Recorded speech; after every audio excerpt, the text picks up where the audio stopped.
നമസ്കാരം. ജമ്മു കാശ്മീരിലെ പെഹൽഗാമിൽ ഭീകരാക്രമണം നടന്നിരിക്കുകയാണ്. ഹിന്ദു ആണോ എന്ന് ചോദിച്ച് മനസ്സിലാക്കിയതിന് ശേഷമാണ് വെടിവെച്ചിരിക്കുന്നത്. എന്ന് വെച്ചാൽ പേര് ചോദിക്കുക, വെടിവെക്കുക. 27ഓളം വിനോദസഞ്ചാരികൾ ഈ ഒരു ആക്രമണത്തിൽ കൊല ചെയ്യപ്പെട്ടിട്ടുണ്ട്. നമ്മളൊന്ന് മനസ്സിലാക്കുക, നമ്മുടെ രാജ്യത്ത് 2014 മുന്ന്, ഏകദേശം 2004 മുതൽ 2014 വരെയുള്ള കണക്ക് നോക്കിയാൽ, ഇത്രയും വർഷത്തെ ഈ ഒരു 10 വർഷത്തെ കണക്ക് നോക്കിക്കഴിഞ്ഞാൽ നിരവധിയായിട്ടുള്ള ഭീകരാക്രമണങ്ങൾ പല ഘട്ടങ്ങളിലായിട്ട് രാജ്യത്തെ വിവിധ പ്രദേശങ്ങളിൽ നടന്നിട്ടുണ്ട്. അത് പ്രത്യേകിച്ച് നമ്മുടെ നഗര കേന്ദ്രീകരിച്ചുകൊണ്ടായിരുന്നു, അല്ലെങ്കിൽ പ്രധാനപ്പെട്ട മെട്രോ നഗരങ്ങൾ കേന്ദ്രീകരിച്ചുകൊണ്ട് തന്നെയായിരുന്നു ആക്രമണം. മുംബൈ ഭീകരാക്രമണങ്ങളും ദില്ലി സ്ഫോടനം, അതോടൊപ്പം തന്നെ ബാംഗ്ലൂർ സ്ഫോടനം, ചെന്നൈ സ്ഫോടനം, അങ്ങനെ ഹൈദരാബാദിലും അഹമ്മദാബാദിലും ജയ്പൂരിലും പല പല പല പ്രദേശങ്ങളിലും ഇതുപോലെയുള്ള ആക്രമണങ്ങൾ നടത്തി ഭീകരവാദികൾ അഴിഞ്ഞാടിയ ഒരു സമയമുണ്ടായിരുന്നു. ഇതിനൊരു പ്രതിവിധി ഉണ്ടായത് 2014 പ്രധാനമന്ത്രി നരേന്ദ്രമോദി അധികാരത്തിലെത്തിയ സമയത്ത് തന്നെയാണ്. അദ്ദേഹത്തെ പോലും 2014 അദ്ദേഹം പ്രധാനമന്ത്രി സ്ഥാനാർത്ഥിയായി മത്സരിക്കുന്ന സമയത്ത് രാജ്യത്ത് 400ഓളം റാലികൾ നടത്തി മുന്നോട്ട് വരുന്ന സമയത്ത് BJP അധികാരത്തിൽ വരും എന്ന് ഉറപ്പായപ്പോൾ അവിടെയും ഇദ്ദേഹത്തെ പ്രധാനമന്ത്രിയായ അല്ലെങ്കിൽ പ്രധാനമന്ത്രി സ്ഥാനാർത്ഥിയായി മത്സരിക്കുന്ന നരേന്ദ്രമോദിയെ പോലും വധിക്കാനുള്ള പദ്ധതികൾ ഭീകരവാദികൾ നടപ്പിലാക്കിയിരുന്നു. ആ ഭീകരാക്രമണങ്ങൾ അടക്കം നോക്കിക്കഴിഞ്ഞാൽ വലിയ രീതിയിലുള്ള ഒരു പ്രതിസന്ധിയിലൂടെ നമ്മൾ 2014 മോദി അധികാരത്തിലെത്തുന്നതിന് മുന്നുവരെ ഇങ്ങനെയായിരുന്നു. പക്ഷെ അധികാരത്തിലെത്തിയതിനു ശേഷം അദ്ദേഹത്തിന്റെ പ്രവർത്തനങ്ങൾ ഭീകരവാദികളെ അടിച്ചമർത്തുന്നതിനായിട്ട് ഒരുപാട് നയങ്ങൾ രൂപീകരിച്ചു. 2019 വീണ്ടും പുൽവാമയിൽ ഈ ഭീകരവാദികൾ വീണ്ടും ജെയ്ഷെ മുഹമ്മദിന്റെ ഒരു ആക്രമണം ഉണ്ടായിരുന്നു. അതിൽ 44ഓളം സൈനികരാണ് അന്ന് കൊല ചെയ്യപ്പെട്ടത്. പക്ഷെ അതിനുശേഷം ജമ്മു കാശ്മീരിന്റെ ഒരു സുവർണ കാലമായിരുന്നു. ഭീകരവാദികളെ പൂർണ്ണമായിട്ടും അടിച്ചമർത്തുന്ന തരത്തിലേക്ക് വിനോദസഞ്ചാരികളുടെ ഒരു ഒഴുക്ക്, ലോകത്തെ ജനങ്ങൾ മുഴുവനും ഈ കശ്മീരിന്റെ ഈ ഒരു ഭൂപ്രകൃതി കണ്ട് രസിക്കാനായി, അല്ലെങ്കിൽ അവിടെ ഒരു ഇപ്പൊ വെക്കേഷൻ സമയങ്ങളൊക്കെ വലിയ രീതിയിൽ കശ്മീരിലേക്ക് ആളുകൾ ഒഴുകിയെത്തുന്ന സമയമായിരുന്നു. അപ്പൊ ഇവിടെ യഥാർത്ഥത്തിൽ കശ്മീരിന്റെ ഈ മാറ്റം, രാജ്യത്തിന്റെ ഈ മാറ്റം, അത് ഒരിക്കലും അംഗീകരിക്കാൻ പറ്റാത്ത ആളുകളാണ് പാകിസ്ഥാൻ കേന്ദ്രീകരിച്ചുകൊണ്ട് ആയുധ പരിശീലനം നടത്തി നമ്മുടെ രാജ്യത്തേക്ക് നുഴഞ്ഞു കയറാൻ ശ്രമിക്കുന്നവരും, അതോടൊപ്പം തന്നെ കശ്മീരിൽ ഇപ്പോഴുമുള്ള, ഇപ്പൊ നമ്മൾക്കറിയാം PFI പോലെയുള്ള ഭീകരവാദ പ്രസ്ഥാനങ്ങൾ നമ്മുടെ രാജ്യത്ത് നിരോധിക്കപ്പെട്ടു. ശരിയാണ്, നരേന്ദ്രമോദി സർക്കാർ 2022 ഈ സംഘടനയെ നിരോധിച്ചപ്പോഴും ഇതിന്റെ ഈ ഭീകരവാദ സംഘടനയിൽ പ്രവർത്തിച്ചിട്ടുള്ള ആയിരക്കണക്കിന് ആളുകൾ നമ്മുടെ നാട്ടിലുണ്ട്.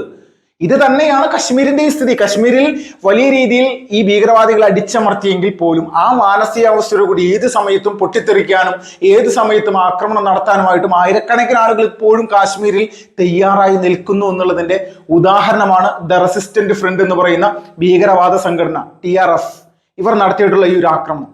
നമ്മൾ ചിന്തിക്കുക, മനസ്സിലാക്കുക, നമ്മുടെ രാജ്യത്ത് ഈ കശ്മീർ എന്ന് പറയുന്ന ഒരു സംസ്ഥാനത്തിന്റെ പ്രത്യേക പദവി എടുത്തു മാറ്റിയതിനു ശേഷം ഏറ്റവും പ്രധാനമായിട്ടുണ്ടായ ഒരു കാര്യമുണ്ടായിരുന്നു. എന്തായിരുന്നു? നിരവധി സൈനികരെ നമ്മൾക്ക് അവിടെ വിന്യസിക്കേണ്ടി വന്നു. പല ഘട്ടങ്ങളിലായിട്ട് അവിടെ വലിയ രീതിയിലുള്ള ആക്രമണങ്ങൾ നടത്താനുള്ള സാഹചര്യങ്ങളിലേക്ക് ഭീകരവാദികൾ കൂട്ടമായിട്ട് ഇങ്ങനെ ആസൂത്രണം ചെയ്യുന്ന വിഷയങ്ങളുണ്ടായിരുന്നു. അവിടുത്തെ രാഷ്ട്രീയ നേതാക്കന്മാരെ പോലും നമ്മൾക്ക് വീട്ടുതടങ്കലിലേക്ക് ആക്കേണ്ടി വരുന്ന ഒരു സാഹചര്യം കേന്ദ്ര സർക്കാരുണ്ടായിരുന്നു. എന്നിട്ട് അവിടെ സുരക്ഷിതമായ ഒരു സംവിധാനം ഏർപ്പെടുത്തി വലിയ രീതിയിൽ ആ സംസ്ഥാനത്തിന് വലിയ സാമ്പത്തിക നേട്ടം ഉണ്ടാക്കുന്ന തരത്തിലേക്കുള്ള വലിയ വലിയ പദ്ധതികൾ അവിടെ സെറ്റ് ചെയ്യുന്നു. പുതിയ റോഡുകൾ വരുന്നു, പുതിയ കച്ചവട സ്ഥാപനങ്ങൾ വരുന്നു, അവിടുത്തെ യുവജനങ്ങൾക്ക് കൂടുതൽ കൂടുതൽ തൊഴിൽ അവസരങ്ങൾ വരുന്നു. ഈ കല്ലെറിയ എന്നുള്ള നിലപാടിൽ നിന്നൊക്കെ മാറി സൈന്യത്തെയും പോലീസിനെയും കല്ലെറിയ എന്നുള്ള നയമായിരുന്നല്ലോ ഇവന്മാർക്കുണ്ടായിരുന്നത്. അതൊക്കെ മാറ്റി അവർക്ക് സുരക്ഷിതമായിട്ടുള്ള ഒരു സംവിധാനം ഒരുക്കി കൊടുത്തു. ഇതിനായിട്ട് കോടിക്കണക്കിന് രൂപ കേന്ദ്ര സർക്കാർ അവിടെ മാറ്റിവെച്ചു. ഇതിന്റെ ഭാഗമായിട്ട് തന്നെ വിനോദസഞ്ചാരികൾ ഒരു കുത്തൊഴുക്ക്, നമ്മുടെ നാട്ടിൽ നിന്ന്, നമ്മുടെ ഗ്രാമപ്രദേശങ്ങളിൽ നിന്ന് പോലും ജമ്മു കാശ്മീരിലേക്ക് ടൂർ പോകുന്ന ചെറുപ്പക്കാരെ നമുക്ക് കാണാം. എത്ര ആളുകൾ, അതോടൊപ്പം തന്നെ കാർ എടുത്തു പോകുന്നു.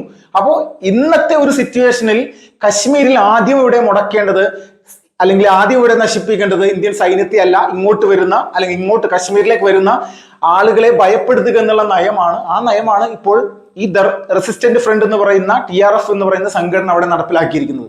നമ്മൾ ചിന്തിക്കുക, ഭീകരവാദികൾ, തീവ്രവാദികൾ, അല്ലെങ്കിൽ ഈ മനോഭാവമുള്ള ആളുകൾ കശ്മീരിൽ മാത്രമല്ല നമ്മുടെ രാജ്യത്തെ എല്ലാ സംസ്ഥാനത്തും, അതിന് വലിയ രീതിയിൽ ഭീകരവാദികൾക്ക് ഒരു താവളം ഒരുങ്ങിയ ഒരു സംസ്ഥാനം കൂടിയാണ് കേരളം എന്നുള്ളത് തർക്കമില്ല. ISISന്റെയും ലഷ്കർ-ഇ-തോയ്ബയുടെയും സിമിയുടെ അടക്കമുള്ള PFIയുടെ അടക്കമുള്ള എത്രയോ പ്രവർത്തകരെ, നൂറുകണക്കിന് പ്രവർത്തകരെ ഇവിടെ നിന്ന് അറസ്റ്റ് ചെയ്തിട്ടുണ്ട്. നമ്മൾ ചിന്തിക്കുക, എത്രത്തോളം വലിയ ഭീകരമായിട്ടുള്ള അവസ്ഥയാണ്. കശ്മീരിന്റെ താഴ്വരയിൽ രാജ്യത്തിന്റെ പതാക പോലും ഉയർത്താൻ പറ്റാത്ത സാഹചര്യം, കശ്മീരിൽ നമ്മുടെ സൈനികർക്ക് ഇറങ്ങി നടക്കാൻ പറ്റാത്ത സാഹചര്യം ഒക്കെ മാറ്റിയെടുത്തത് നരേന്ദ്രമോദി സർക്കാരായിരുന്നു.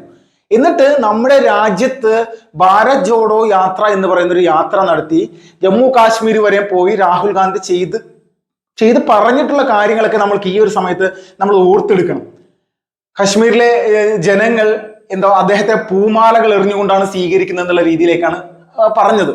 അപ്പോൾ ഒരു രാഷ്ട്രത്തിന്റെ അകത്ത് നിന്നുകൊണ്ട് ഈ രാജ്യത്തിന്റെ നിലവിൽ ആരാണ് കശ്മീരിനെ സുരക്ഷിതമായിട്ടുള്ള സംവിധാനത്തിലേക്ക് എത്തിച്ചത്, ആ നേതൃത്വത്തെ നിരന്തരമായിട്ട് വിമർശിക്കുകയും ഭീകരവാദ സംഘടനകൾക്ക് ഇത് വലിയ ഒരു മുതൽക്കൂട്ടാണ്. നമ്മൾ ചിന്തിച്ചു നോക്കുക, നമ്മുടെ രാജ്യത്ത് ജമ്മു കാശ്മീരിന്റെ പ്രത്യേക പദവി അധികാരത്തിലെത്തിയാൽ ഉടൻ തന്നെ മണിക്കൂറുകൾക്കകം തന്നെ ഞങ്ങളത് പുനഃസ്ഥാപിക്കുമെന്ന് പറയുന്ന ഒരു രാഷ്ട്രീയ പ്രസ്ഥാനമാണ് കോൺഗ്രസ്.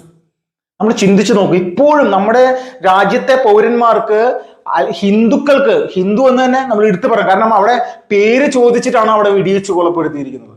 പേര് ചോദിച്ച് ഹിന്ദു ആണെന്ന് ഉറപ്പ് വരുത്തിയതിനു ശേഷം ഭീകരവാദികൾ വെടിവെച്ച് കൊലപ്പെടുത്തിയിരിക്കുന്നു. ഒന്ന് ആലോചിച്ച് നോക്കണം ഈ തീവ്രവാദികളുടെ മാനസികാവസ്ഥ എന്താണെന്നുള്ളത്.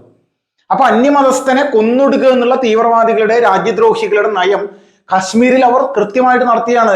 91-90 കാലഘട്ടങ്ങളിൽ എങ്ങനെയാണോ കശ്മീരി പണ്ഡിറ്റുകൾ അവിടെ നിന്ന് ഇല്ലായ്മ ചെയ്തത്, അതിന് സാധിക്കാത്ത സാഹചര്യം ഉള്ളതിന്റെ പേരിൽ ഒളിച്ചു നിന്നാണെങ്കിലും അല്ലെങ്കിൽ സൈന്യത്തിന്റെയൊക്കെ കണ്ണ് വെട്ടിച്ചാണെങ്കിലും ടൂറിസ്റ്റുകളെ അല്ലെങ്കിൽ അവരെ തിരഞ്ഞു പിടിച്ച് കൊലപ്പെടുത്തുക എന്നുള്ള നയം കഴിഞ്ഞ ഒരു 2 വർഷങ്ങൾക്കിടയിൽ കശ്മീരിൽ സംഭവിച്ച ഇതിന് സമാനമായിട്ടുള്ള ആക്രമണങ്ങൾ അവിടെ നടന്നിട്ടുണ്ട്.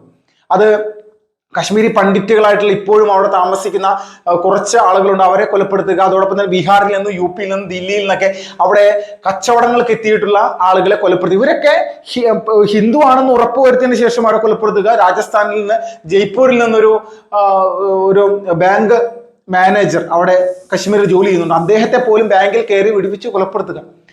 അതുപോലെ സ്കൂളുകളിൽ കയറി ആക്രമിക്കുക. ഇങ്ങനെയുള്ള നിലപാടുകൾ ടീച്ചേഴ്സിനെ അവരെല്ലാവരും ഹിന്ദു എന്നുള്ള പേരുള്ളതിന്റെ പേരിൽ അവരെ കൊലപ്പെടുത്തുക. ഇതൊക്കെയാണ് ഈ ഭീകരവാദികളുടെ നയം.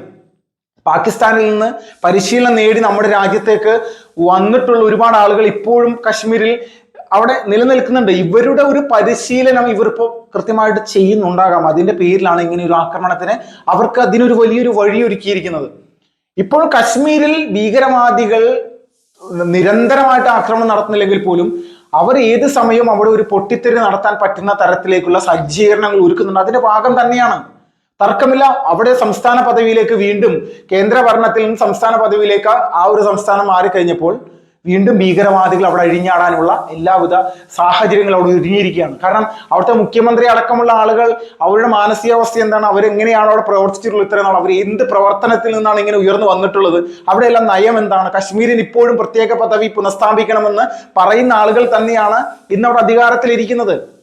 അപ്പോൾ ഒരു ഭാരതീയനെ സംബന്ധിച്ച് ജമ്മു കാശ്മീർ അത്രയും പ്രധാനപ്പെട്ട ഒരു പ്രദേശമാണ്. നമ്മൾക്ക് അവിടെ സ്വതന്ത്രമായിട്ട് യാത്ര ചെയ്യാനോ അവിടുത്തെ ആ ഭൂപ്രകൃതിയുടെ ഭംഗിയൊന്ന് ആനന്ദിക്കാനോ നമ്മൾക്ക് അവിടെ പോകേണ്ടതുണ്ട്. പക്ഷേ ഭീകരവാദികൾ ഈ രീതിയിലുള്ള നിലപാടുകൾ എടുക്കുമ്പോൾ നമ്മുടെ രാജ്യത്തെ പ്രതിപക്ഷ പാർട്ടികൾ ഭീകര സംഘടനകൾക്കെതിരെ മൗനം പാലിക്കുന്നതാണ് ഈ സമയത്ത് ഏറ്റവും നിർണായകമായിട്ട് നമ്മളെല്ലാവരും മനസ്സിലാക്കേണ്ടത്, ചിന്തിക്കേണ്ടത്. കാരണം ഇവിടെ കൊല ചെയ്യപ്പെടുന്ന ദേശീയവാദികളായിട്ടുള്ള ഇവിടുത്തെ ദേശീയ ജനതയാണെന്നുള്ളത് കൂടി നമ്മൾ മനസ്സിലാക്കുക.